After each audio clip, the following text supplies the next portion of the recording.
Hi, everyone. Julia here, recording this October 19th, 2022. Waiting on James Brockhurst. He is going to tell us how he influenced some events yesterday, right, James? Hi. Sorry, I missed the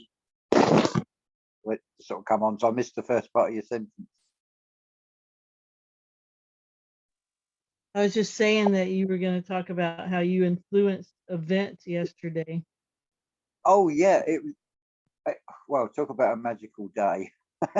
I had no intentions of going out yesterday, but it was such a beautiful blue sky and sunshine. And I thought, hey, this is October. I've got to take advantage of this. I know I'm going to enjoy it. And there's also one of the churches open that does a lunchtime meal as well. But I thought, let's see how it goes. So I never actually got that far because I was quite happy sitting in town because I'm never alone anyway, because I've got the trees and I've got the pigeons and the seagulls there and the interaction, especially with the pigeons.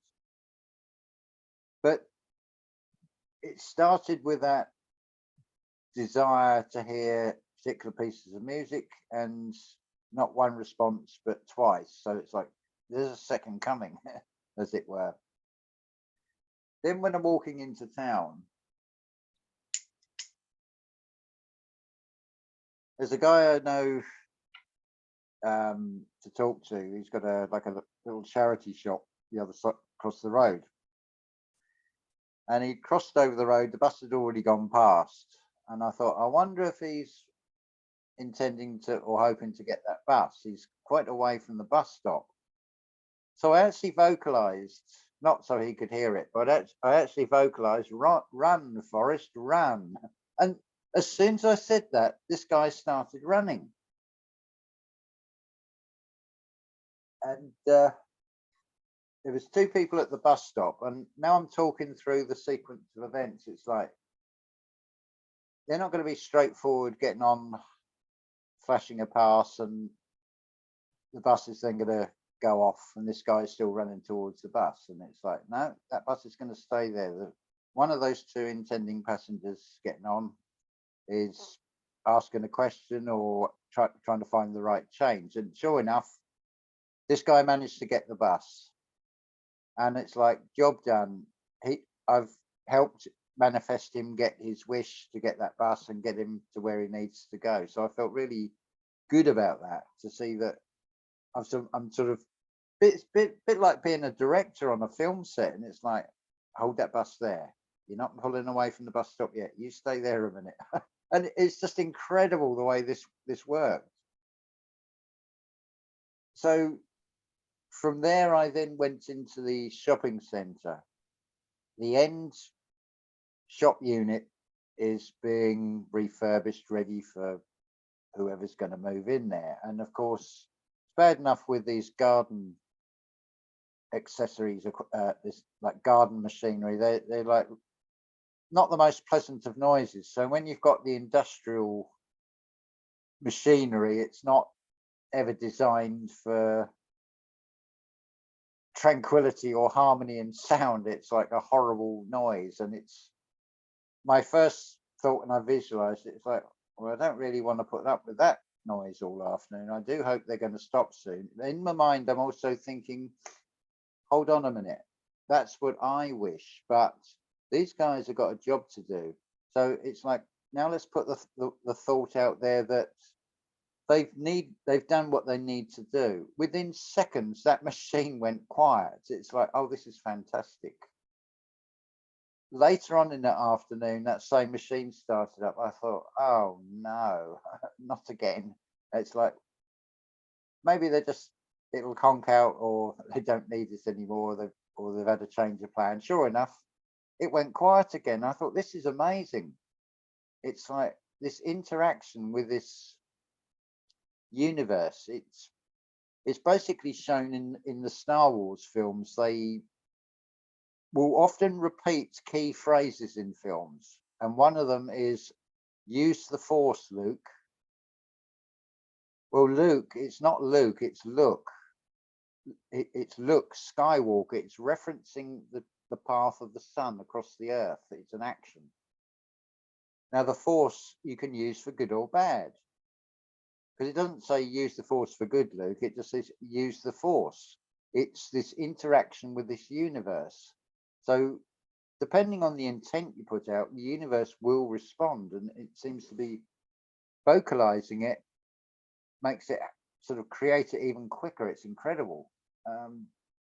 So I was really pleased with the way yesterday went. The happy pigeons, they got fed as well.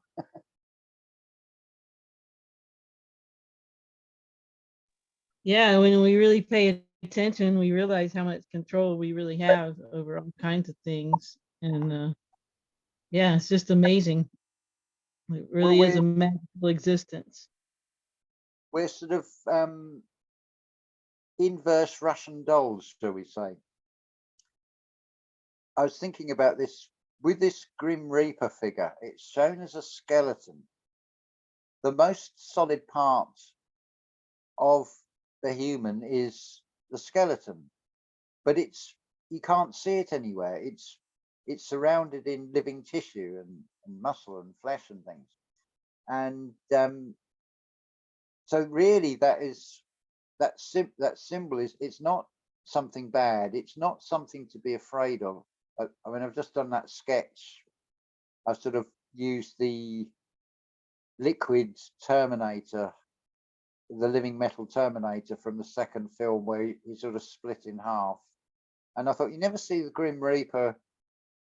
You see this scythe, but it doesn't do anything. I mean, effectively, it's an earthly gardener. It's what Neville Goddard describes, that being cleaved apart right down the spine. It's like opening up a oyster shell looking for a pearl inside. It's expressed as the breaking of the bread. It's basically a shell, that's an outer shell that's open to reveal what's inside.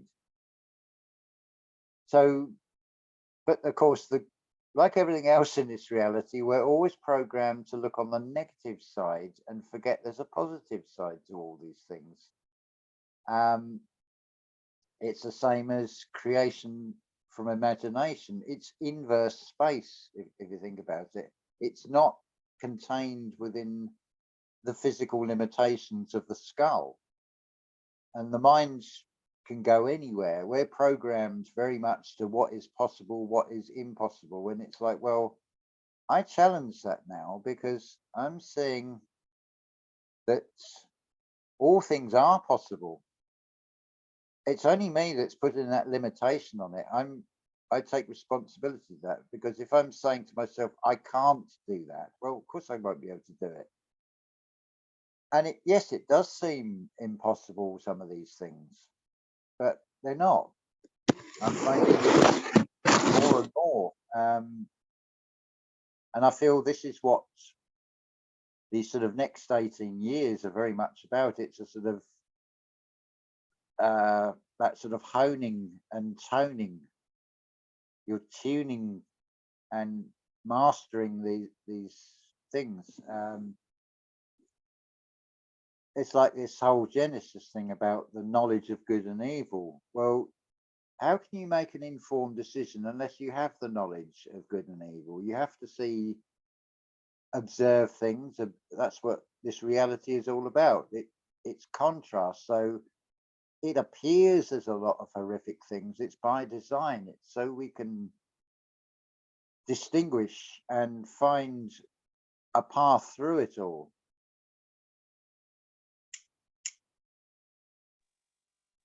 Right. And it almost seems like our so-called supernatural abilities are really like amping up, and people are starting to notice things that they can do and have control over more. Yeah, even the weather. I've had several people independently have all said to me, whenever you come out, the sun comes out. It's like, and then one of them said, you're going to have to come out more often. But of course, there has to be balance as well. I mean, today is an overcast blanket cloud of light grey, the complete opposite in a way of the clear blue skies yesterday. But I see the beauty in it and the impressiveness of it. I'm not seeing it as in a negative way of, I wish it was like yesterday. I maximised my enjoyment of yesterday. It's given me an opportunity to do sort of household chores and catch up with laundry. So I'm grateful for, because I don't need to go out today. And it's like, well, no, I'm going to do a creative picture or something and relax, balance within myself, catch up on videos.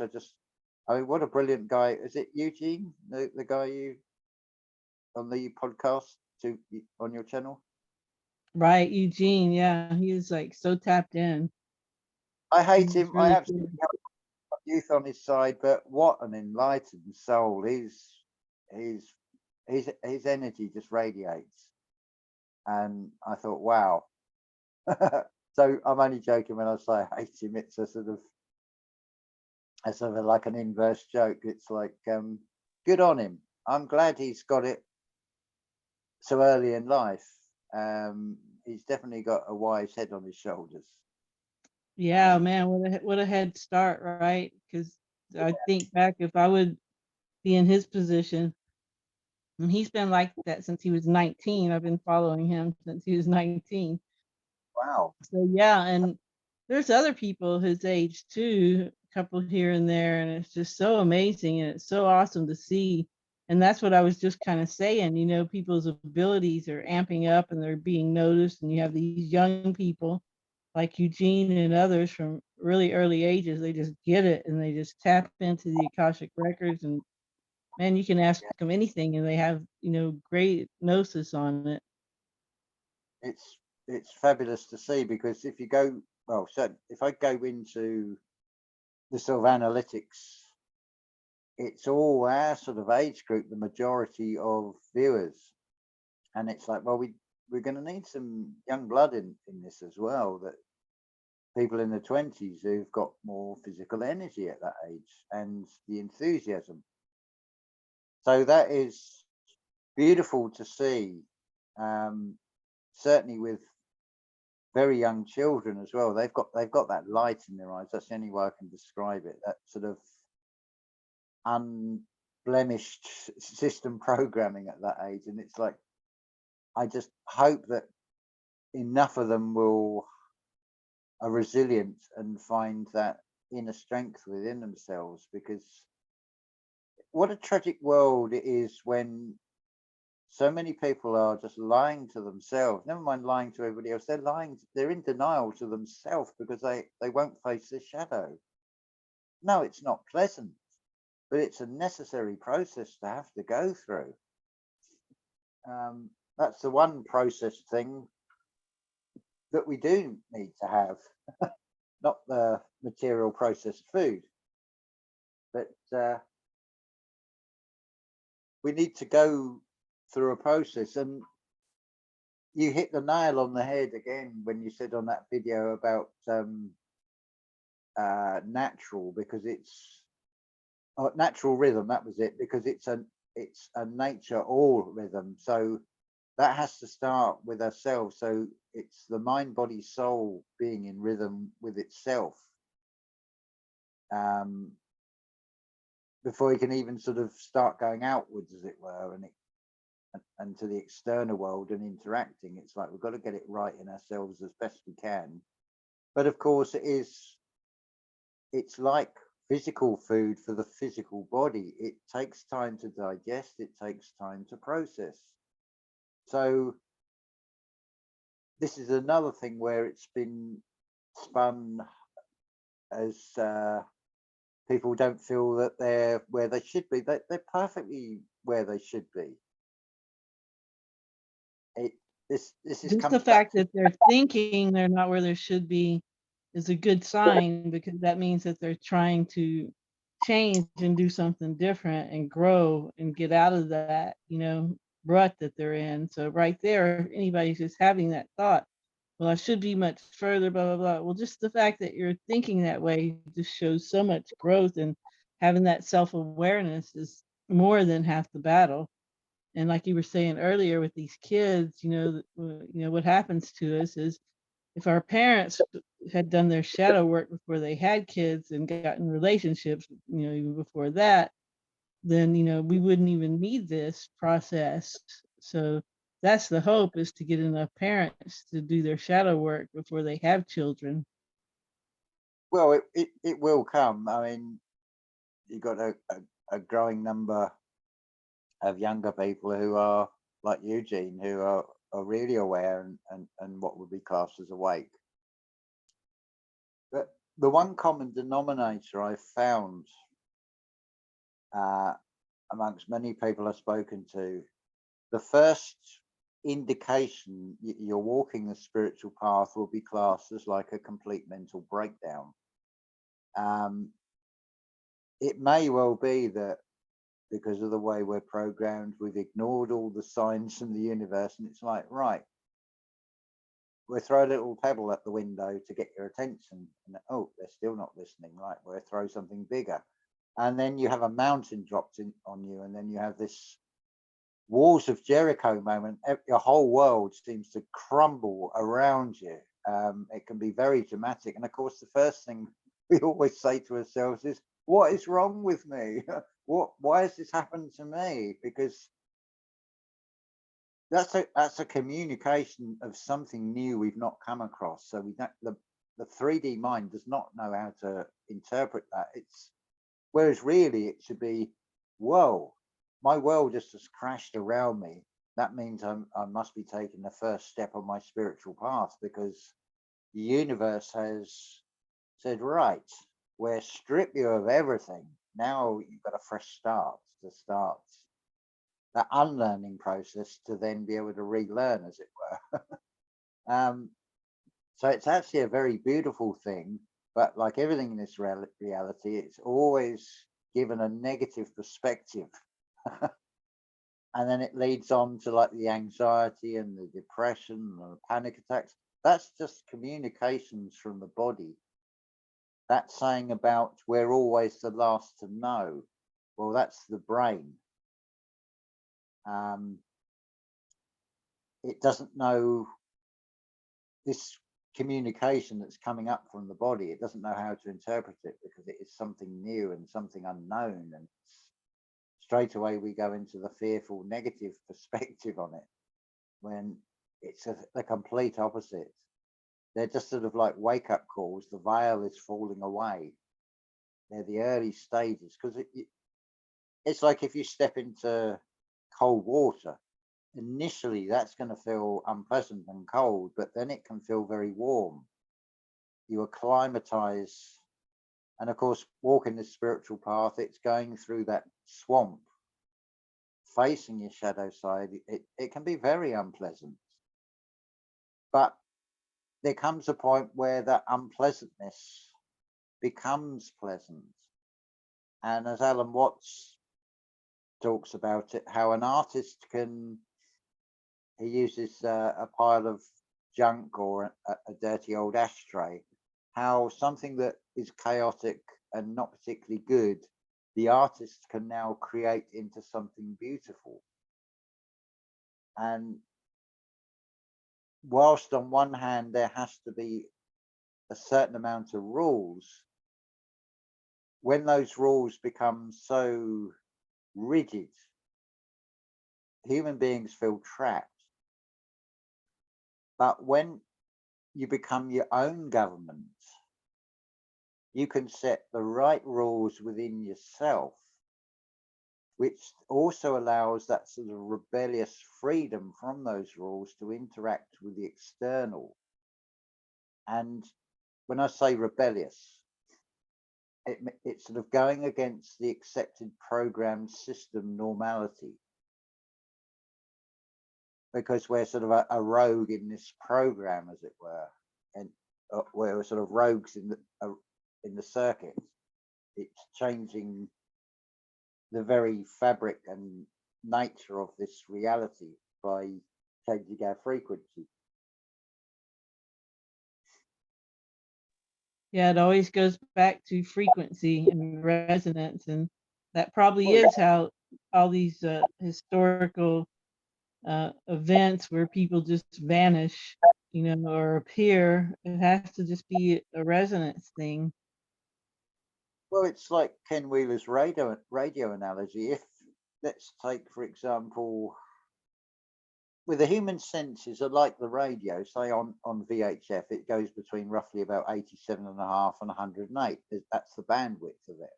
But the fact it's 87.5, that must imply there's 1 to 87.5 that's not,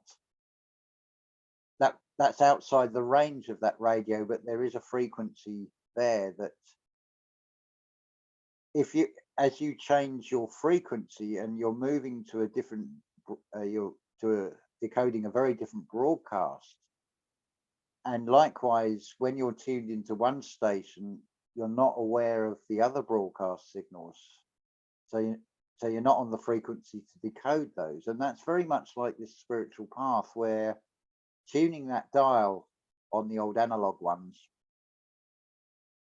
there's that distortion period where you're between one broadcast signal frequency and another one. And that's this spiritual journey. You get that static and that sort of interference pattern. And by extension of that, a panic attack is an internal conflict. It's like an electric shock. The mind and or two parts of the brain, they're in conflict, and that's why you get that gasping, feel like you're drowning feeling with a full-blown panic attack. But it's just, that's the time to then go inward and say, right, I need to focus on controlling slow breathing, slow deep breathing, and that will break that cycle straight away. But of course, when it first happens, I mean, when it happened to me the first time, I didn't even know that was a panic attack. I'd just gone through the thing, and it was only afterwards I thought, that must be what a panic attack is. But because it was something new, I wasn't in the space to sort of analyze it and review it. But there also in that is that you've got the balance. You've had the experience of something. Now it's reflect on what's just happened. What is it trying to teach me? What is the lesson in it for me? These questions are all things we should all constantly ask ourselves. That saying about discard what no longer serves you. Probably a lot of people will think of that as like in terms of a king on a throne and a hierarchical perception of it. It's like you've got servants coming up bringing you silver trays of food or whatever. No, what the better word is what benefits you, not at the expense of everybody else. But is there, say something draws you to pick up a book. It's like, well, why am I led to pick up this particular book? And it's probably, there's going to be one sentence on a page that will just suddenly stand out with like a spiritual message. It's like, the words just seem to leap out the page when that happens. It's a beautiful experience. I get it a lot with songs. I'll get a song I've heard from whenever in the past, and it'll come back in the head, and it's like, that's happened for a reason. And sure enough, I listen to the song, and there might be one line in the song, and it's like, wow, that was a message. And it's like, well, that songwriter didn't write that specifically for me, but the way this reality works, it's incredible how you get these little, what I call signs by the day. You've got the astrology at night, but these are signs by the day. And it's being that sort of awareness of in the present moment of, I've got this song coming to my head, right, I need to follow this up, and there's a reason that song's coming to my head. So it's saying to me, basically suggesting you listen to that song, and then it's like, might be one line in it, and like, something just clicks. Yeah, we do indeed have our own reality streams. We render our own reality stream through our perspective and our experiences. And yeah, the more tapped in we get, the more we're going to get communication back and forth. Yeah. Um, I something I said yesterday. I got a reply comment saying that dark entities are very real, and yeah, I agree because I have experienced these things. They're a bit like those Harry Potter dementors. That's how they've been shown to me, or that how in the mind. But Right. But the thing is, they can't really do anything to harm you. well, no, all you do it's take a line out the Bible about love your enemy. So from one perspective, these dark entities would seem to be an enemy. If you sort of picture in your mind of going to embrace them and tell them that you love them, that energy is so alien to them, it burns them. They will soon leave because they're the Right. opposite of You it. you have to be at the proper resonance for those kind of entities to stay around, and you send that kind of message out, you are totally changed your resonance. So there's no way they're going to stick around. But it's all about your frequency. And if you get in that frequency of fear or any of those negative frequencies, then it makes it very hospitable for those entities.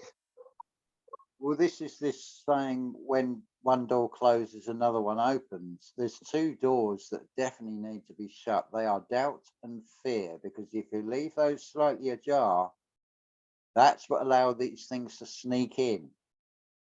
And then they're like depression. It's like a shadow or a mist that very slowly creeps up. But on the other side of the coin, coming out of these things is an almost imperceptible pace. But it's when you then look back and say, right, 3 months ago or 6 months ago, that's when you notice that you've actually made progress. Because it sometimes it doesn't feel like it in that moment, but then when you reflect on, well, look where I was 6 months ago, look where I was a year or 5 years ago, then you start thinking, because it's so easy to sort of, I need to get here, I need to be doing this, I need to achieve that goal, and then forget about how far you've already come. Because certainly 5 or 10 years ago, I couldn't have said, well, in 10 years' time, I'm going to be at this point. I had no idea. um, it's just an amazing journey. I can now sort of look at it as I'm looking back and admiring the view. I'm half up a mountain. It's like, wow, look how far I've climbed. I know I've still got more to go, and there's what's behind those clouds. There must be another peak behind there, or it might just be another ledge. But we'll just keep going. But it's that sort of take time to balance. To don't be chasing all the time. Have that sort of sitting with yourself, and then don't be hard on yourself. Don't try and push yourself up that mountain. If it is a physical mountain you're climbing, you're going to have to rest at some point. So why would it any be different when we're going through these changes, which is spiritual, but it has an interaction with the physical for definite? Because why would you feel all these sensations if it wasn't? They come from somewhere. Yeah. It's, I like the notion of just reflecting back, a certain period of time and comparing how you were then to now. And most of Yeah, us will see a huge difference, and that gives you, and we do get hard on ourselves. The more you grow, the more you expect, from yourself, and you want to be this perfect, self-disciplined, motivated, ambitious type of being, but you just need to be, just be, you know, try and intend to have opportunities to help other people and have a harmonious life, and then just sit back and see how that plays out. That's what I do. yeah. You mentioned the word harmonious. It's like the symphony orchestra. It's got to be.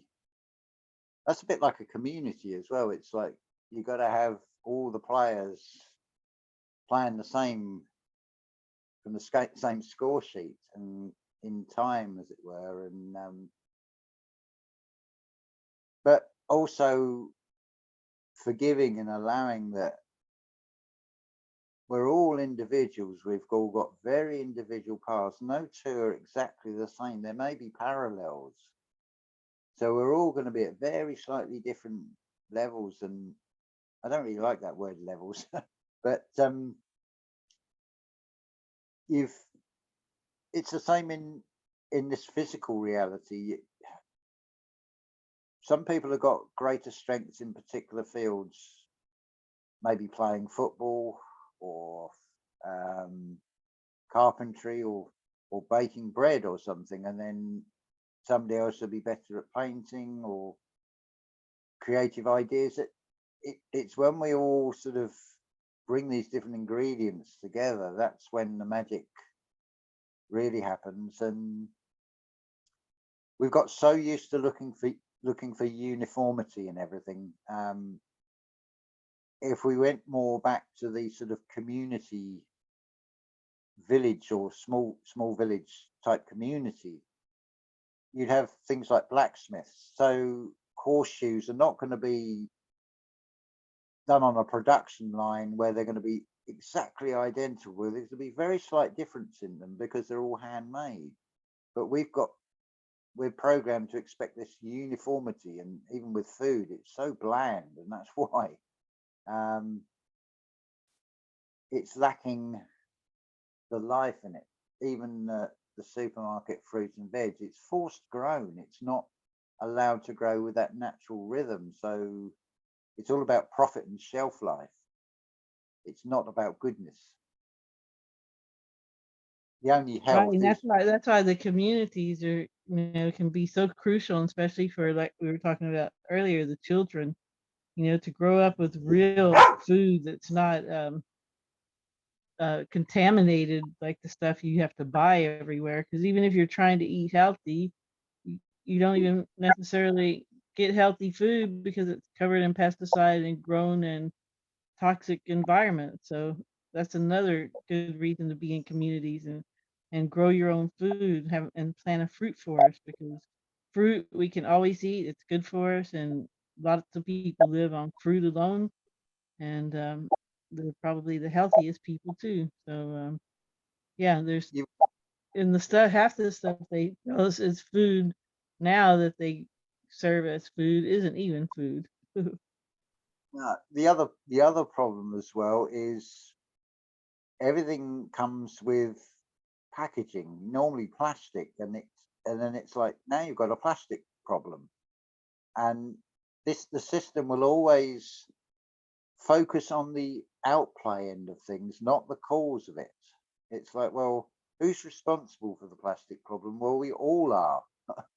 um, it's by design, but it takes effort and thought to try and find ways around this. So even if you were going to go, say, like with a small farm where you'd make your own cheese, for example, I know it's a dairy product and it's the mucus thing, but I'm just going to use this as an example. You get it from the supermarket, it's wrapped in a plastic, but if it was made on the farm, it would be sold in a block and probably a reusable brown bag or something. And I mean, we've had recycling with milk. It used to be glass bottles. So why did that all stop? Nobody was sort of given a choice. It was just engineered that, oh, it's cheaper to get 4 pints from a supermarket in a plastic carton. But I've noticed even with the plastic packaging, that has been refined. So there's no thick plastic on it. It's the absolute minimum that they can get away with. But all this also points to that there's this need to sort of conserve and stretch out the resources in the system, because the energy or whatever they're gathering, they're having to channel into something else. and it just smacks of desperation. And yeah, it looks horrific, but that's by design because it's all about harvesting negative energy. But if you then see it with a different perspective, you can see that it's starting to break down and it's starting to fail. And in that failure, it's reflected in the way they take down old buildings. You don't have that wrecking ball approach that's chaotic and dust and debris everywhere. It's controlled, it's behind panels, it's done reasonably quietly compared to what it used to be. So although the external world looks to be doom and gloom, it's actually a very controlled dismantling, and it's actually a very beautiful thing. Because yes, we all want the world to change, but do you want it to change so quick that we're suddenly thrust into a situation where the majority of people haven't got alternative sources of power, they haven't got alternative ways of feeding themselves? It would be an absolute disaster like that. The way this is going is beautifully timed. So although it looks horrific, there is a positive. I'll find a positive in anything. But I feel just by looking at it in that perspective, not only changes our internal chemistry, but it comes down to that, like you're talking about with the action. Well, that is an action. I was also thinking about that term NPC, a non-performing character. Well, in a way, we are the NPCs because we're not performing in that, or we're trying to break away from that system programming. So we're not performing to the script. We're a performing character, but in a with a new script that we're now starting to write for ourselves. So we're sort of the NPCs to the NPCs, as it were, because it's excuse me, it's all about reflecting. So Well, they're the non-player characters. We're the non-programmed characters. yeah, it's yeah. I was trying to think another example. It's like we're programmed to I want this or I don't want that, or but then there's also I would like that, but I've also got to weigh up and consider, well, in with my how can I get what I desire, but in a way that's not gonna cause disruption, certainly cause no harm to anybody else. And there is a way to weave your way through this by putting out the positive thoughts, being aware of the thoughts we're putting out, and ensuring that we're not thinking it in a way that will be negative to anybody else. And it seems to then pull the right sort of response from this universe. Right. I think when it helps the overall ambiance, it lowers the overall entropy for the system, makes things more harmonious, like we were saying earlier, then it's more likely to manifest for you, when you want those kind of things, because that's helping everything along. And you Yeah, can manifest stuff that causes friction. You can do that too. It will work, but if it doesn't cause friction, you're more likely to manifest it. yeah. I'd use the analogy here of the atom, with like the very tiny bit in the middle is the only solid bit in it. Well, what if our informed field has that ratio?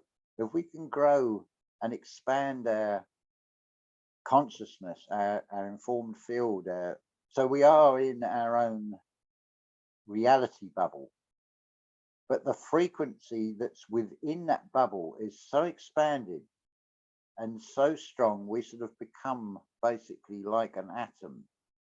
So whatever that external reality will try and project, that's a negative frequency, our aura or informed field is so wide and so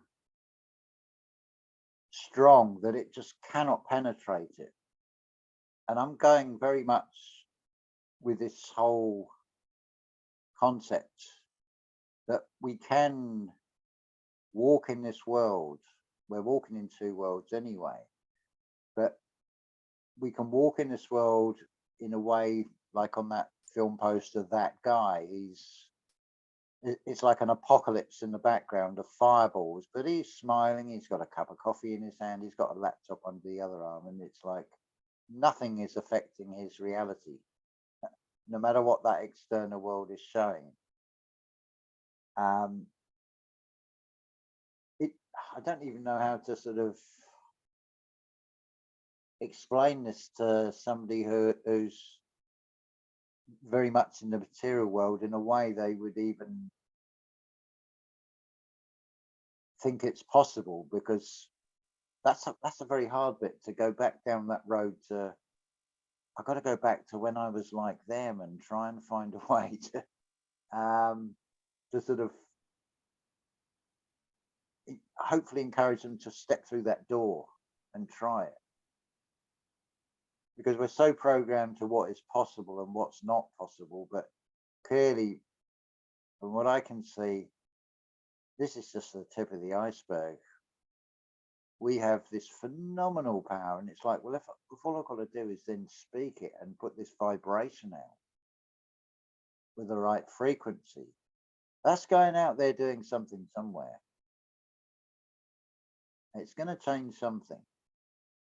But in this sense, it could be just reaching out. The right person happens to get a recommended for you, come up on YouTube on the homepage, and oh, what, this looks interesting. I mean, even through the system, this can work through the internet. There's no stopping this. It can't be stopped. Right, it already is. It already is working through the internet. The internet is such a benevolent force. Yeah, Yeah, it's used for negative too, like everything else. But yeah, look what it's causing. And a lot of people are doing these intentional communities now, and that couldn't be possible without the internet. People from all over the world are coming to one location and doing great things, and everybody's learning alternative narratives to the one they feed us on in every respect. So yeah, what a time to be in existence. I would say be alive, but I don't know, that's a weird term. But and then to realize what kind of power and control you have here. And if you really start paying attention in your life to the details and just watch for signs and just little signals here and there, you will start noticing just like all these things James is noticing. yeah. It's like with the panic attack. The way to break that is the deep, controlled breathing. That's because otherwise, it's the emotional messages from the body. It's out of control. But how easy that is once you know how to do it, and being in that moment of I'm having a panic attack here, but I know how to now to control this. That's an awesome thing, because it's like you've taken charge of you're back in the driving seat, as it were. um and it sort of brings it back. And I feel a lot of these things that are talked about are inadequately explained in a way that somebody new to this. I mean, that saying about go within, it's like, well, what does that mean? So if you've never heard it before, um, it's like, well, what am I supposed to do? Turn myself inside out? And um, it- because they're going to hear it at that sort of level anyway. But I'm working very much with um, the eyes of an artist, as if I'm gonna do a landscape and I want to show light or give the impression of light, it's from the contrast, and you're working from the furthest in the background and coming forward in layers. so it's very much the same process with the way I look at things. So that Sistine Chapel with the creation picture on the ceiling, it's like, well, it seems obvious to me. It's like the finger of Adam and the finger of God in that picture are not touching. So that to me says there is nothing between God and man, and there is nothing between us because we all have that spark of the Creator. We have that coding within us. It's just unlocking it. So there really is nothing between you and the Creator because you're a co-creator. You've got the same abilities to create. You've got this enormous backscene. It's the ultimate computer game. Forget Sonic and Mario Brothers and all the rest of them and Call of Duty. This is the most phenomenal computer game. I don't care if people say, "Oh, I don't like the idea we're in a matrix," or so what? It's like I'm open to. I don't know if we are or we're not. Certainly, some things would suggest we definitely are, but it's like, well, I still want to enjoy it. The five senses has a reality detection level to it. So if I can change that and enjoy the experience, then I don't even have this feeling of I'm trapped in something. It's like, well, I don't mind being in an enclosed system because I can enjoy myself in it and I can change this program of this reality as part of a collective that where our frequencies are coming together and it's growing and it's getting stronger and stronger and still early days, yes, but it's changing and for the better. Yeah, there's so much to discover and enjoy. That's obvious, if you just have that perspective. And again, it does always go back to perspective. You can see everything. You can see this place as some kind of soul trap, some kind of Yeah. prison planet. And then you have to worry about what you do when you die, whether you go to the light or not. So you don't have to get stuck and come back here again and all this kind of stuff. Or you can just embrace it and go, yeah, if I come back, man, I'll come back at a whole different residence than I did this time around. And I'll have all different kinds of challenges and opportunities. So it'll be, just as cool as this time, maybe even better. Oh, what was I going to say? Uh, oh, it's gone. As it happens, as these things do, it just like pops in the head and pops out again. But I don't beat myself up over it. It's like I know the thought of I come back again when at the right time. So, but yeah, it's. I imagine if most people are honest with themselves, like probably more than once, they've had this experience of, it's Monday morning, I've got to go to work and I've got to go to a job that I'm really starting to loathe. So imagine an intentional community where it's like, what can I learn today? What can I try my hand at? Because employment is made boring because it's repetitive and you've also got this whole culture that's come out of it of our employees have the right to work in an environment without physical or mental abuse from customers. But at the same time, more and more you're treated as a number, you're given a uniform that in some ways looks humiliating, and it's like, oh, so instead of having a nice tailored clothing to fit, it's off the peg, it's a choice of small, medium, large, extra large, it's cheap material, it's demoralizing morally, it makes you feel worthless. And I feel that is all by design anyway.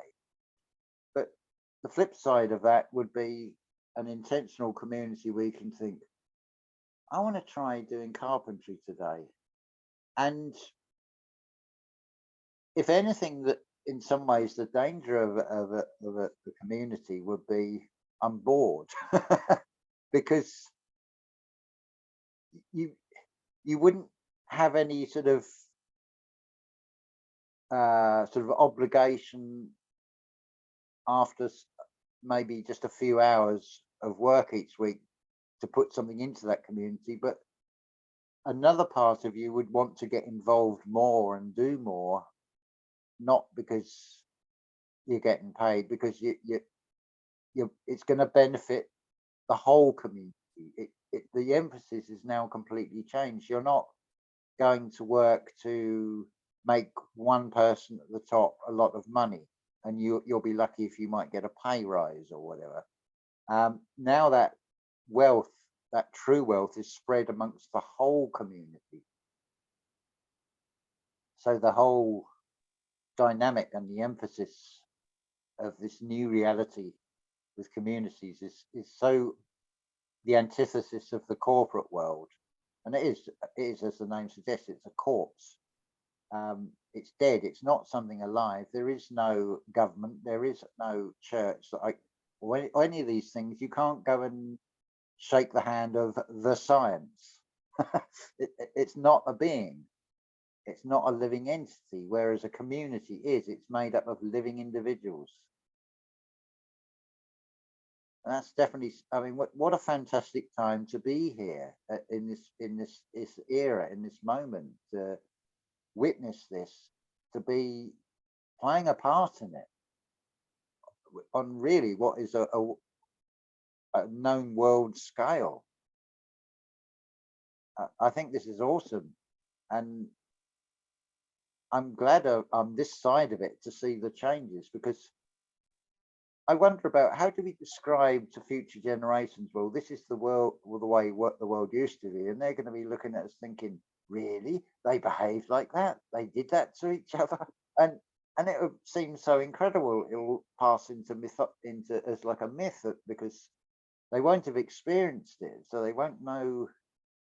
It's like people born after. I mean, there's a large number of people that have been born since the Twin Towers in 2001 who never knew the world before, or how that impacted the world psychologically. Right. And like my parents' generation, they never had any kind of opportunity to really think about being immortal personalities and creating their own reality. I mean, that topic never came up in their life of just working hard, you know. Well, you had that whole sort of pendulum swing of, say, Second World War. Then you've got the rationing, the austerity measures. Now it's like, hey, we can go to the beach again for the first time in 15 years. We can go and have a holiday and let the good times roll. So it was all those external distractions, a bit like fun fairs in the seaside, bright colors and sticks of rock and having a good time, and but no time to think and contemplate. But you can see the way it's gone after the sort of rationing and the sort of the very draconian restrictive measures on fuel rationing and food rationing. Well, you can't blame them for, they've now been, the system has now given them the opposite. So it's, yay, freedom. So I can't blame them. They were played as much as we've been played. It's just, we're here at this time where I don't know what it is, that there's a whole shift in frequency and consciousness that's just growing. And really that sort of 2001 event, and then 2012 with this fear over the end of the, what's going to happen to the world with the end of the Mayan calendar and all this nonsense that never was. I mean, how many times is the world going to end? But we're all still here. And you can see the way that you've got this like pendulum swing of shiftings one way and shiftings the other, and people will be fed up with one thing, so they will willingly jump over to the what else is presented as a sort of, they see it as good times, but it's a constant bombardment of looking externally, and you can see with a lot of people, they don't like, they fidget, they don't like the silence. They get, they've got to be looking at a phone or something because they can't just sit and be. That's sad, really. It's like if you can't be comfortable with yourself and you're always looking externally, then how sad is that? When there is so much beauty to be found anyway, and really you should be able to find it in yourself. But that involves doing the shadow work to find it, removing that shadow within oneself. Right? They keep looking externally for that happiness, that love they want, whatever, but you have to look internally for that and give it to yourself. You have to love yourself, because until you love yourself, you can't really love anyone else, and no one else can really love you. And then you just become love. Your love is your state of being. It's not something you do. And Yeah. then you're able to do it without attachment too. And the whole dynamics of relationships changes, and it needs to change. That's a whole nother topic there. But yeah, it's again, it goes back to the resonance and doing your shadow work, and that definitely changes your frequency. Well, think of that word relationship. The majority of people are going to be thinking in terms of like cohabiting, a partnership. What about the relationship with yourself? That's the relationship to get right first, surely. Because if you're not happy with yourself and content within yourself, what sort of energy are you going to put out? So it always comes back to within oneself, all these questions: what should I be doing? Why do I feel this way? The most important questions are the questions you ask yourself, and there is no stupid question to ask, because you can do it as an internal dialogue, so no one's going to hear it. So there's no fear of, oh, that sounds stupid, because it's a private conversation within yourself anyway. I mean, it seems almost odd when I kept hearing that phrase about go within, the answers are all within. It's like, well, how can they be?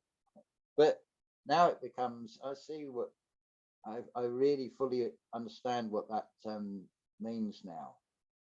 And it is by asking those questions to yourself about everything, instead of asking externally, why me, why is this, why that, ask yourself why.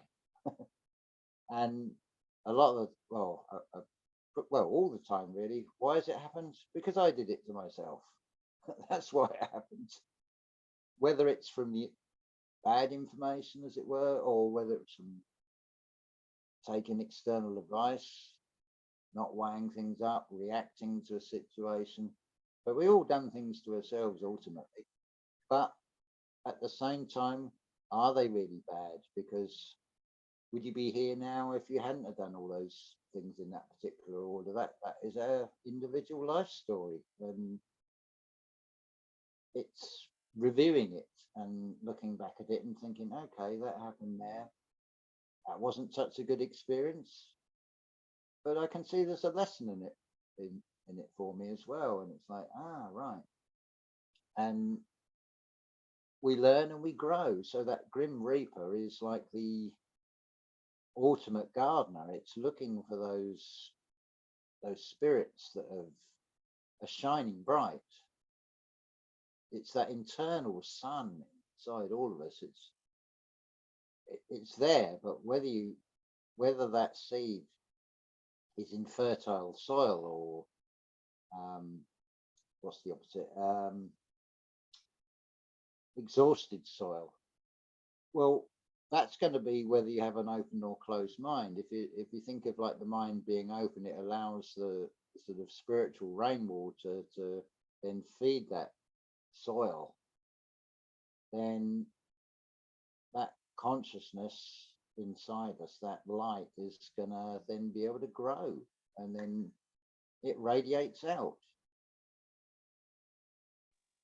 Right, and it was super bright when we were young, and then, we get all that emotional damage, and our light gets, dampered out.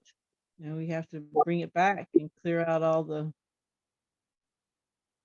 debris in front, and start beaming bright again. Yeah, it's in some ways you could see the human body as being, well, it's your home for your spirit. So if you don't keep it tidy, it's going to get a lot of clutter. It's going to hoard a lot of things. The walls are going to start closing in. It's going to collect an awful amount of dust and dirt. um, so it's like an internal spring clean, and it's notice it. The expression is spring clean. It's when the sun rises, as in the spring, the Passover, where it crosses the equator, um, and the light is growing. It's going to bring the most light in seeing it in that sort of sense. So yeah, it's an internal housekeeping, really, but it's an awesome thing. And I mean, a lot of people will see housework as a chore. I mean, I don't religiously say, right, every Tuesday I'm going to be doing this and this and this. I do a little bit each day. It doesn't become a chore.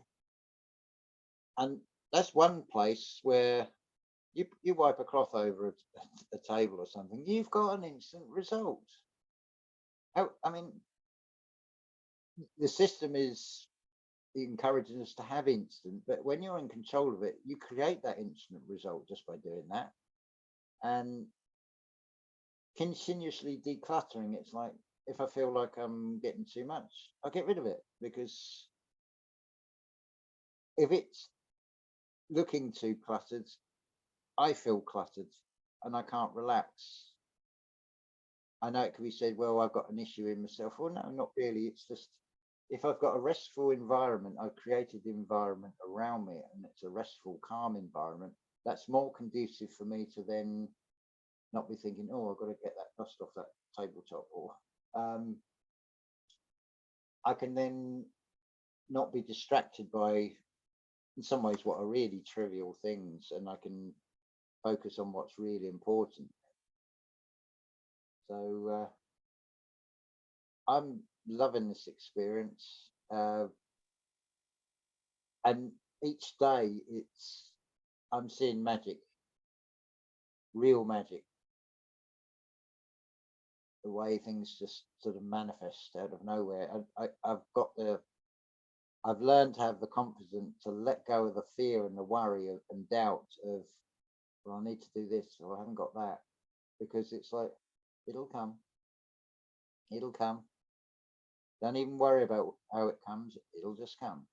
And sure enough, it does. It frees the mind up as well, because if you're not putting attention on worry, it frees the mind to think of some, or not to think, to allow other things to come through. So I'm just going with this experience, going with the flow of this. It's beautiful. Right, and just that's the way to do it, and just notice the magic, the miracles, all the synchronicities, the so-called coincidences, meeting people on the path the way you meet them, and who knows, I think our future for a lot of people in this community, just through these YouTube channels here, we're going to see a future with a lot of us getting together in person and making these intentional communities work, and helping the younger people bring up kids that don't need emotional healing, and that don't have toxic bodies from putting so-called whatever that food product is that they sell out there, and into their system. So yeah, it's just such a cool time, and there's so much magic, and start paying attention. You could basically say anything wrapped in plastic with a barcode. It's not good. Yeah, and if it has more than 3 ingredients on there, it's just, we got to get back to real food. We're from nature. We're supposed to be eating nature, but that again is a whole nother topic, and a topic that triggers people a lot too, because people don't want to give up meat. And that's so interesting to me because personally, I think if you're an empath, I don't see how a true empath can eat meat Mm. if they think Um, about it, especially the way we know in these factory farms, the way the animals are treated. So, and then people have pets that they adore, but they'll eat bacon, and pigs are smarter than dogs. And I think that's a place where the human race really needs a boost. And I think that's just from programming too, because we don't need meat to survive. That's obvious. And some people, claim they have to have it to feel certain ways. And I say, so what if you died 3 weeks earlier or 3 years earlier? If a bunch of animals don't have to suffer their existence for that to happen. So, yeah, that's one of those things that I think it needs to be a turning point, and maybe, and I think it's definitely a resonance thing. It definitely affects your frequency when you eat really dense food like animal products. So, yeah, I think that's gonna eventually be a turning point, and you see it already is. There's so many people, but then people go start eating that fake vegan food that's just processed crap too. You need to just plant-based, raw plant-based, mostly fruit. That's what we're designed. That's what our anatomy and physiology says that we should eat. Yeah, we're more than just this avatar, and we're definitely resilient because we can eat fake food and survive and even thrive. But I think to really, and all these people who do really eat clean, mostly fruit, they'll always tell you how they get way more spiritual and way more in touch with source and way more downloads and easier to tap into the Akashic records and easier to meditate. Even Tom Campbell's always saying if you want to get good at meditating, then eat raw plant based, and especially get rid of sugar and caffeine and stuff like that. So yeah, the more we get back to nature, the better for, and if kids can be brought up without ever having that programming in them, and time will tell. But there are people like John Rose. He's been raw plant based for like 30 something years. He's 70 and he's all cut, and you can look him up, John Rose. But yeah, that's enough of my spill on that. well, a lot of this is, if you took someone who's very much in the sort of 3D world only, and you took that television away from them, they've got this huge void, and it would feel like there's this empty space they've now got to fill with something else. And I've noticed with food, the way it is described, so on the menu, it will be a chicken roast dinner, a beef roast dinner. So notice where the emphasis is, like the meat is the most important thing on the plate, and everything else is like a peripheral to it. Instead of saying roast dinner with chicken or with beef, it's the way it's worded is a psychological implant of, that's the sort of pinnacle of the high point of the entire meal. And you you see this with children. Seems to be after they start going to school, whereas before they would eat the healthy vegetables and things. Now it's not cool. They want chocolates and chips and and all these sort of things. Um, so there's And you this can sort look around and see all the obese people there are now too. of, And what I well, heard about the meat industry was in the US was that after World War II, a lot of the farmers had to go, were lost in the war, went to war, so they didn't have all the produce, so they just started pushing meat. yeah. Well, it's funny. All these, you look at all these sort of surveys and things, like the thing that tells you that eggs are good for you was done by the egg marketing board, and and it's like, well, there's a surprise. They're not going to find the result that to tell you the opposite. They want to sell that product. So these in-house studies just, they're not even worth the paper they're written on. They're not going to, if you're in the pork industry, you're not going to say, oh, don't eat pork. You're going to say, this will keep you healthy. But then when you consider what it really is, like to me, an egg is a bird's miscarriage. Yeah, Meat is, the muscle of an animal. And, it doesn't really matter what animal. It can come from a dog, a cat, a pig, a cow, a human, whatever. Meat is meat, right? mm, And well, nobody wants to eat meat raw or unseasoned. If we were truly meant to eat meat, we yeah, would be able to pick up a rabbit, bite into it, kill it first with our bare hands, bite into it, like a dog does, bite into its intestines and do gross things with it and enjoy it, relish in it. And I haven't seen many humans doing that. Well, I haven't seen any actually. no. Well, the system is very good at giving clues. Take, for example, instant food from a drive-through.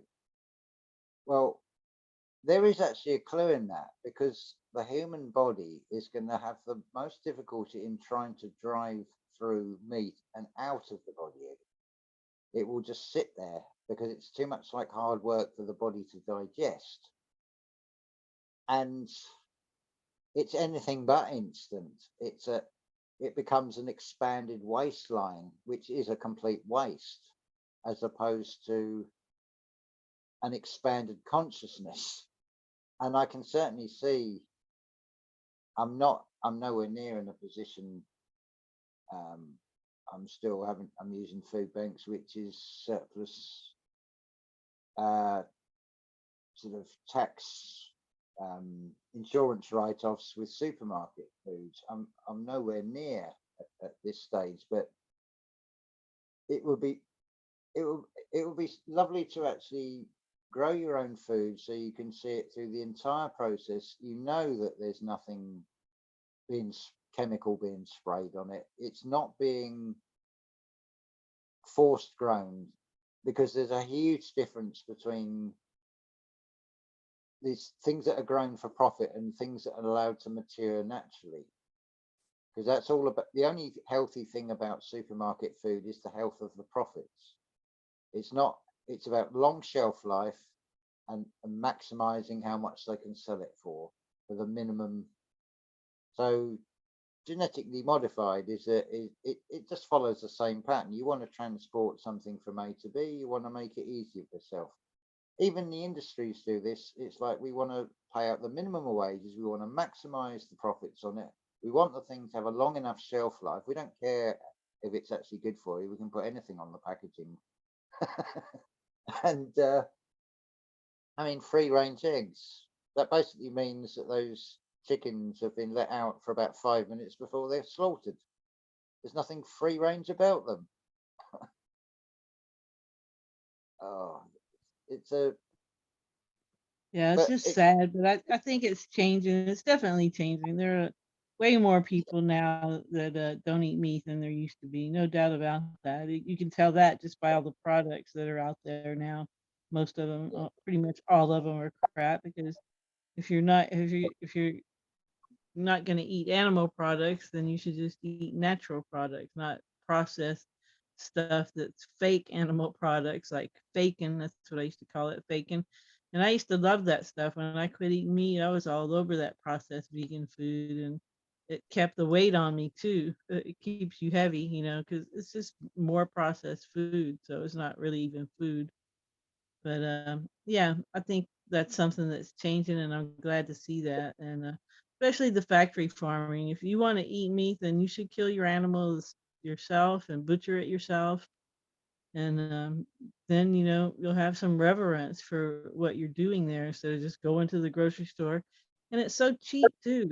Meat is really cheap considering it was some animal's life, and here it is at the store, a whole chicken's $4.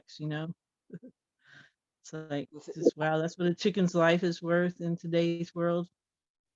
where you have these communities that say will have animals to eat, they don't just grow them for the meat. They would use the skin for leather. They would there would be nothing wasted with the animal. Not this sort of we're breeding it just to kill it to turn it into steaks. But if I want a blue flame steak with a peppercorn sauce, I can remember it.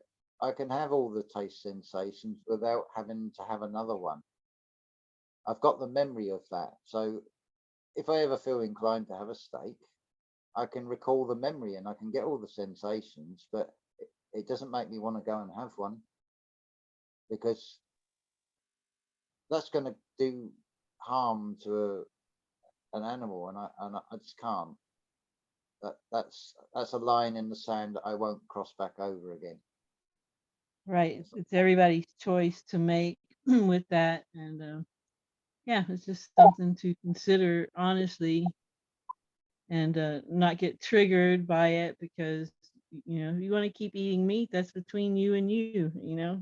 But I really think it's just a program thing. It's not necessary. I'm going to put Dr. Morse's The Great Lymphatic System video in the description and in the That comments. Everybody should watch that, just to realize, what we're designed and how we're designed, and how, medical science totally ignores our lymphatic system and our cellular waste, and how and when it's eliminated, or if it's eliminated. And pretty much all diseases are caused by that.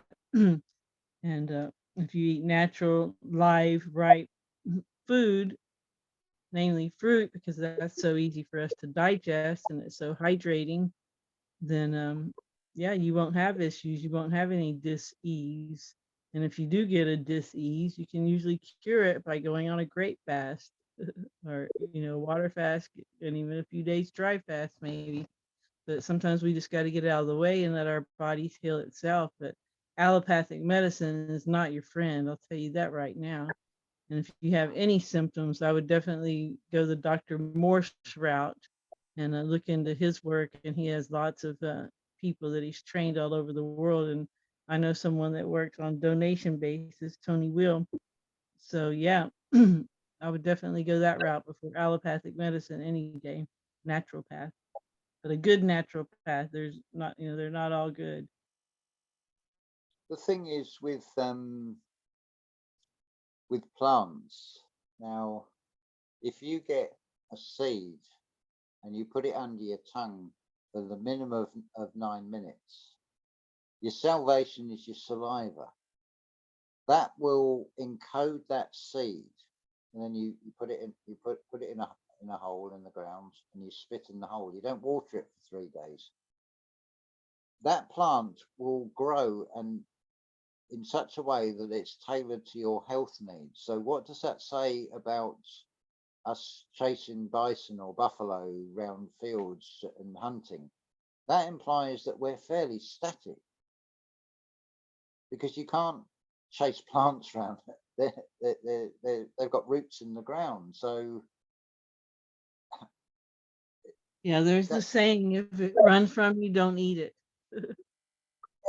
yeah. Well, to me, that says, well, if that plant is going to grow and it's going to, I'm sort of adding to the program of that seed by giving it basically an app with my saliva. So now it's going to grow in a certain way, and it'll taste different, but it will be tailored to my health needs of this avatar. Because it makes sense. You've got something of nature. These physical bodies are part of nature. They're part of this reality.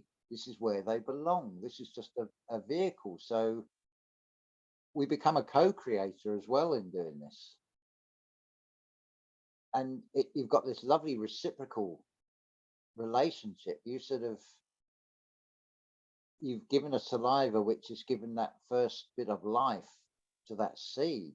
Now it's responding to that saliva, and you've got this wonderful process Yeah. nature that's thing to suit an individual body. I mean, how fantastic is that? Wow. Plus, if you eat fresh, ripe fruit, you're not even hurting the overall plant or tree or vine. You're just getting the right fruit when it's ready. It might even fall off. And talk about symbiotic relationship there. I mean, it's all everybody benefiting everyone. So yeah, if you think it through, and if you look at the health benefits of people who really strictly stick to that lifestyle, it makes sense, and it seems legit to me. It's definitely not an easy. That's another reason being in an intentional community where everybody was kind of like minded that way would really help to keep you on the wagon of eating as nature intended. Because when you're in this cult of culture that eats crap all the time, it's really easy to fall into that. Yeah. You you've also got uh, you've got this situation that's saying like a windfall. That is a real windfall. I mean, even fruit and like beans or something. If they're not ripe, you'd have to really pull. The plant will, when the thing's ripe, it will let it go. Imagine having it been in a like a food garden, and you, with just purely from that wish, you can interact with the tree and say, "May I have one of your fruit?" And it just basically will drop it in your hand. What a beautiful exchange that would be. And we had that communication at one time, but it's been Back to sort the of, garden. yeah, yeah, definitely. Um, I mean, you think about how many apples does one apple tree can produce, and I feel also we'd eat a lot less than we do now anyway, and it will be seasonal, it would be local, and you'd get quite a variety. Say, just for example, you could have an apple, you might have a gooseberry, a few grapes, black currants, strawberries, raspberries. You've got a huge variety, and then by the time you come back to your dwelling, you've had breakfast. I wonder even if we are actually meant to be sitting at a table to eat. Oh, is it more natural to be taking a very leisurely pace in nature and eating as we walk? Right. I think yeah, the latter for sure. Eugene Yeah. was saying that too. Well, when you sort of take it to the extreme, you get into this so-called elite millionaire class where you've got these 9-course meals and all this etiquette and all these rules, and you've got to start from the fork on the outside. And where's all the nature gone in that? Now it's Well, like and the become this. the time that they waste too over a meal, and like in the typical household, the time that women put in the kitchen, always cooking, and cooked food is denatured. Okay, simple. You can look at how many biophotons are in something before you cook it and after you cook it, and there's a big difference. And that's what we need. We need the biophotons. We need the liveness, the magneto-electric effects of the food, and you're not going to get that in anything cooked. And so we have these women trapped cooking and preparing and shopping for food all the time, and food is love, and all the holidays and birthdays and everything, it all revolves around food, food, food. If there's any kind of get together, it's food and alcohol. The other thing as well, what would become apparent is the colours of natural food would be very different. I mean, carrots, orange carrots is apparently some sort of diet, and I have bought. You get purple, they're like an off-white, and more like a red than an orange. Carrots in their sort of natural colours. And same with tomatoes, they're not all red. There's actually more non-red tomatoes than there are red ones, and you'd have this interaction with in the colours and the frequency from that color as well, that we'd start developing a completely new language with this interaction with nature if we were in a natural environment eating in a natural way like this. And it would be nature all, which is what the word is basically conflated from. It's nature and all conflated into one word and called natural. But when you sort of stretch it out again, it's like natural all. Well, all would be natural. the way our frequency is from the fuel we're putting into it, because that would be natural. We'd be working in harmony and we'd be working in a natural way, so everything would become natural, quite literally. Right. And, it's either that or the smart cities technocracy set up that looks like is going to be the other way. It really is kind of a breakaway civilization time in this paradigm shift that we're going through. And that's how I see it, because it really is. Are you going to stay there and work at a job where you still have to maybe sleep in your car? Because even though you're working 40 hours a week, you don't make enough to pay rent. I mean, that's how it's going for some people right now. So it really is time to consider what kind of moves you want to make and where you want to be. Like we talked about, you look back 5 years and see where you've come. Well, think ahead 5 years and see where you want to be. Well, the ultimate, which is sort of hinted at in sci-fi, would be you'd be in a smart city where everything is automated under voice control. You'd say lights on, blinds closed, and so on. And it would get to the point that has been shown in some of these sci-fi films, you would have to buy credit for air. I mean, it's jokingly said, or if the government could tax air, they would. And you can see the way that's heading. And you imagine you make one. You're not right. If you don't recycle properly, you're going to lose some points. If you yeah. if you go on a certain website, or if you type a certain word into a search engine, then you're going to lose some points. And yeah, but right now they're spying on us at all now too, and like some people really get concerned about all that kind of stuff. And I'm like, we've always been watched. We're always going to be watched. It doesn't really matter who's watching. Just give them a good show.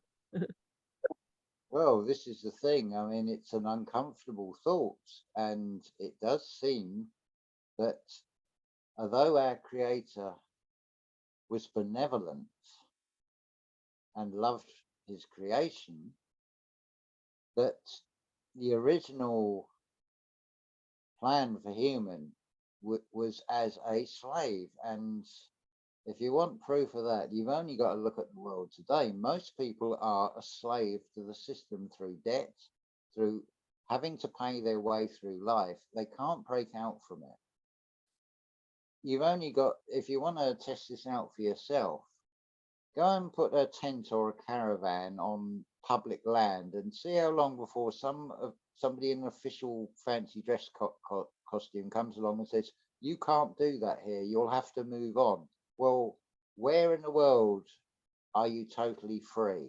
There is always some system thing that's there. And anything you do, as soon as it's registered, approved, got permission for, this is this non-living entity that wants to take a bit of it, through tax or something. It's like, oh, that's going well, we'll have some of that. And it's a vampire. It's Yeah, parasite. Yeah. And it's like, this is a ridiculous system. It's like, well, I see that not as an obstacle. I see that as I see this as an interesting challenge. And if I push against it, that with like a negative force against it, that's going to push back with an even stronger negative force. I'm going to get nowhere with that one. So I got to find a balance within myself so I can reconfigure the energy that I'm sending out, which will now work within that, but creating a different reality bubble and this bubble can sort of step into other bubbles and change the frequency of those a little bit. We create like a flower of life pattern with our informed fields in this way. And yeah, it's the flower of life because this is a blossoming of spiritual evolution. It's beautiful because it's not just humanity, it's the plant kingdom, it's the animal kingdom, it's the mineral kingdom. They're all evolving. You've got rocks that are starting to move. They're starting to evolve motion, although they're solid. I don't know how true it is, but I've seen footage of trees that can get up and walk and sort of walk on their roots. And then I don't know. I've never seen that. I've only seen it on a YouTube videos. I don't know if it's just some sort of joke thing, but I feel anything is possible. Certainly, trees will move. They will adapt. They're on a different time scale. If the wind blows them over, they will correct themselves by growing rapidly on one side to right themselves again, so they grow up with it. So, and nature is a beautiful thing we can observe, because that's saying adapt. Instead of having fashion and this season's fashion, well, the clue's in there. You've got 4 seasons at the moment. Nature adapts to 4 seasons. All we've got to do is replicate that and adapt to the changing world that we're in. And we can do that, and we can use experience, which is tried and tested methods, which is natural methods, natural ways of doing things. We can take some of the good stuff that we like from this reality. It's not a case of shun it all and live like the Amish community where you shun all technology completely, because there's always a balance in these things. We're co-creators, where we can create some wonderful things to bring sort of pleasures through the arts and things into our lives, for example. But it just needs to be done in a more harmonious way. So how are we going to generate the power for, say, a radio? There's alternative ways of doing these things. We don't have to have dirty electric. We don't have to burn things and burn trees and burn coal and do something Right. And that'll destructive. be part of the fun, is like, Yeah, discovering and playing around with all the other uh, inventions that other people have done around the world and are sharing now on the internet, and it's like it's time to get back to nature, but take technology with us and make it even more fun, and just even, yeah, experiment more and play around more and discover more, and yeah, just get back to nature. it's, well, And what that thing for that film, that guy, he's got the laptop under the arm, he's got the cup of coffee, and he's smiling. It's like, I'm taking a bit of this reality's technology and the good bits symbolized by the coffee cup, the instant coffee, sort of latte or something. And because, yeah, I like coffee. And I know that sort of goes against, in some ways, living naturally, but I'm sure in nature there is, well, you got coffee beans. I'm sure there is some way of still having that satisfaction from the coffee oh without yeah. having to. It's But just not. that's another issue too. I mean, we're supposed to be able to enjoy things with our 5 senses. It's that balance of what to enjoy and how to enjoy it and how much. Of course, there's moderation. So yeah, Yeah, there's it's not just black and white when it comes to all that. But yeah, James, we probably ought to go ahead and end this. It's been like about an hour and a half, and we don't want to make it too long. Nobody will get to the nitty gritty here at the end. But yeah, it's just a magical life, and I think the more we get back to nature, the more magic we'll start observing. Just to think about being in nature way more, and especially with other people who really are aware and awake, and what you'll start noticing, and what you'll start manifesting along with yeah. nature, co-creating with nature. It's fantastic seeing these early signs of it all coming together. And thank you, Julia. It's been a pleasure as usual. And Yeah, always, James, and so, the audience, everybody out there, thanks for listening. And remember to always focus on what you want and help others if you can. And we'll talk to you next time. And we'll talk again soon, James. yeah, it's been Ciao, a pleasure. ciao.